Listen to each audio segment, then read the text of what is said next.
PNP. Ito po yung continuation report sapagkat ito po yung naipost ko na kaya lang wala pa po itong detalye. Ito na po ang mga detalye. Nalambat din ang tatlong suspect sa pinagbabawal na droga sa magkakahiwalay na anti-illegal drugs bypass operation ng Intel Operative Units sa Barangay Lumbangan at Barangay Dayap, Nasugbu, Batangas.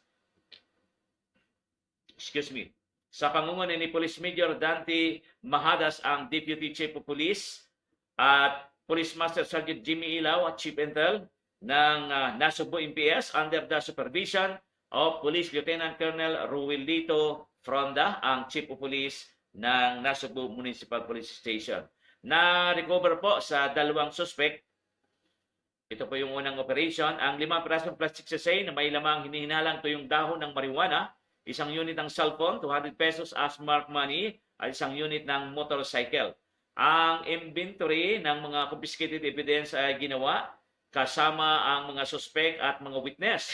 Nandiyan nga po ang media representative, ang inyong lingkod mula po dito sa City News and Production at Fronda Patrol News. Kasama din po natin ang elected barangay official mula po sa Barangay Lumbangan, Nasugbu, Batangas at ilang PNP personnel ng Nasugbu MPS. Sa ngayon po ay nasa kustodiya ng Nasugbu Municipal Police Station ang dalawang suspect at sila po ay naharap sa mga kasong paglabag sa Section 511, Article 2 of Republic Act 9165. Tuloy-tuloy po tayo mga kaibigan. Ang ating pong oras ay alas 1:57 na po o 1:57 in the afternoon. Nasugbu, Batangas pa rin po tayo. Ito po yung pangalawang operation ng ating mga MDEO sa Nasugbu MPS.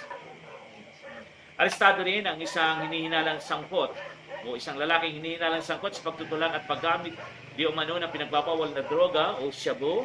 Yan po ay sa pangalawang anti-illegal drugs bypass operation ng Municipal Drug Enforcement Unit sa Nasugbu, Batangas.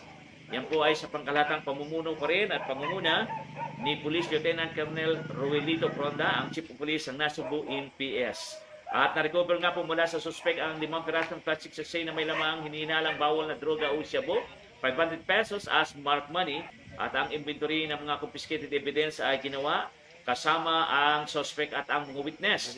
Nandiyan nga po ang media representative at barangay official mula po sa Barangay Dayap, Nasugbu, Batangas. Siyempre kasama din po ang ilang PNP personnel. Sa ngayon po ay nasa Nasugbu o nasa kustodiya ng Nasugbu MPS ang suspect at siya po inaharap sa mga kasong paglabag sa Section 511, Article 2 of Republic Act 9165.